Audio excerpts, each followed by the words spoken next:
অবশেষে সরকারি কর্মকর্তা এবং কর্মচারীদের জন্য নতুন পে স্কেল নিয়ে দারুণ সুখবর দিল বিভিন্ন রকম সূত্র। সেই বাংলাদেশ নতুনভাবে গড়ে উঠবে, সেই বাংলাদেশ পুরনো সংবিধান, পুরনো আইন, পুরনো বেতন কাঠামো দিয়ে চলবে না। আর শত বাধা এবং বিপত্তিকে কেন্দ্র করে ভিপি নূর আহ্বান জানালেন এই নবম পে স্কেলের।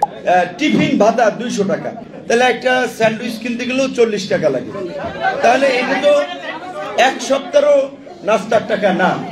ন্যূনতম বেতন সর্বনিম্ন স্কেল হওয়া উচিত 20,000 টাকা। কি বলছেন মূলত তিনি, আর কি বলা হচ্ছে সরকারের পক্ষ থেকে, এই সংক্রান্ত বিস্তারিত তথ্য জানাবো আজকে ভিডিওতে। প্রিয় ভিউয়ার্স, আজকে নতুন ভিডিওতে সবাইকে স্বাগত জানাচ্ছি। আপনি যদি আমার চ্যানেলে নতুন হয়ে থাকেন তাহলে এরকম গুরুত্বপূর্ণ ভিডিওর আপডেট পেতে চ্যানেলটি সাবস্ক্রাইব করে রাখুন। ভালো লাগলে লাইক কমেন্ট করুন, আর সম্পূর্ণ ধারণা পেতে পুরো ভিডিওটি না টেনে দেখুন। তাহলে শুরু করা যাক। এদিকে সরকারি কর্মকর্তা এবং কর্মচারীদের বেতন ভাতাদির যে হার, তা দ্রব্যমূল্যের বাজারের সাথে তাল মিলিয়ে চলতে পারছে না। আর এই কারণেই তাদের হাহাকারের চিত্র যেন ভেসে বেড়াচ্ছে। কর্মচারীদের মতে, স্যার আপনার কাছে আমার একটা দাবি, বাংলাদেশের সরকারি কর্মচারীরা খুব দীর্ঘদিন ধরে অসহায় অবস্থায় আছে, তাদের 10 দিনও বেতন চলে না। আজকে নবম পে স্কেল আমি জোর দাবি জানাচ্ছি স্যার। ভিপি নূর যেখানে বলছেন ন্যূনতম বেতন সরকারি কর্মকর্তা এবং কর্মচারীদের 20,000 টাকা হওয়া দরকার, ন্যূনতম বেতন সর্বনিম্ন স্কেল হওয়া উচিত 20,000 টাকা। আর এরই পরিপ্রেক্ষিতে নিম্ন থেকে উচ্চ সবাই পাবেন এই মহার্ঘ ভাতা, এমনটি ঘোষণা দিলেন জনপ্রশাসন মন্ত্রণালয়ের সিনিয়র সচিব। তিনি বলছেন, থেকে হাইয়েস্ট লেভেল ক্যাবিনেট সেক্রেটারি পর্যন্ত সবাই পাবে, তবে এটার স্ল্যাব দুইটা হইতে পারে, একটা হলো অফিসারদের জন্য একটু কম আর স্টাফদের জন্য একটু বেশি, যাতে ব্যালেন্সিং হয়। ভিপি নূর তিনি সরকারি কর্মকর্তা এবং কর্মচারীদের পক্ষ নিয়ে তিনি বলছেন, একজন সাংবাদিকের বেতন 60 থেকে 70,000 টাকা, সেখানে একজন বিশেষ ক্যাডারের প্রারম্ভিক বেতন মাত্র 37,000 টাকা।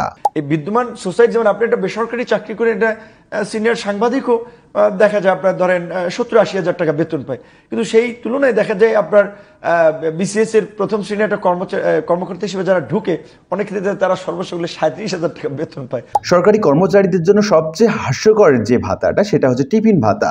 আজকাল 200 টাকা দিয়ে এক সপ্তাহ নাস্তা করা সম্ভব নয়, বলছেন ভিপি নূর।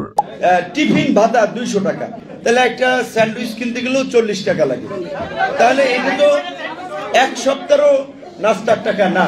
ভিপি নূর আরো বলছেন, ঢাকা শহরে একজন কর্মচারীদের জীবন 17,000 টাকা দিয়ে কিভাবে সম্ভব। তিনি যুক্তি দিয়েছেন যে মূল বেতন যদি 8,000 টাকা হয়ে থাকে, তার সর্বসাকুল্যে বেতন দাঁড়ায় 17,000 টাকা। তার মতে 8,000 টাকা সব মিলিয়ে তাহলে সে হয়তো 16-17 হাজার টাকা বেতন পায়। ঢাকা শহরে একটা ফ্যামিলি নিয়ে থাকতে পারে মানুষ, সে যদি সুইপারের কাজও করে। ভিপি নূর আরো বলেছেন, নতুন বাংলাদেশ নতুন বেতন কাঠামো করতে হবে, সবকিছুকে নতুন করে নতুনভাবে সাজাতে হবে। সেই বাংলাদেশ নতুনভাবে গড়ে উঠবে, সেই বাংলাদেশ পুরনো সংবিধান, পুরনো আইন, পুরনো বেতন কাঠামো দিয়ে চলবে না। একজন বিশ্লেষক তিনি বলছেন, মন্ত্রী এমপি যে বাজারে বাজার করে, ঠিক তেমনি চামার মুচি কৃষক কিংবা চাকরিজীবী সবাই কিন্তু একই বাজারে বাজার করে, সেক্ষেত্রে সবার বেতন একই হওয়া বাঞ্ছনীয়। মন্ত্রী এমপি মানে আমরা সবাই কিন্তু একই বাজার থেকে বাজার করি, জিনিসের দামটা কিন্তু তার জন্য কিন্তু কম না। তো এভাবে বিভিন্ন রকম যুক্তি তর্ক এবং পক্ষে এবং বিপক্ষে বিভিন্ন রকম যুক্তি আছে সরকারি কর্মকর্তা এবং কর্মচারীদের বেতন বাড়া এবং না বাড়ার জন্য। তবে নিত্যপণ্যের দাম বৃদ্ধি পাওয়ার কারণে সরকারি কর্মকর্তা এবং কর্মচারীদের মহার্ঘ ভাতা কিংবা পে স্কেল দেওয়াটা বাঞ্ছনীয় হয়ে দাঁড়িয়েছে, কারণ তাদের ন্যূনতম এই বেতন দিয়ে এক মাসে চলা খুব কষ্টকর হয়ে দাঁড়িয়েছে। আশা করি বিষয়টি বুঝতে পেরেছেন।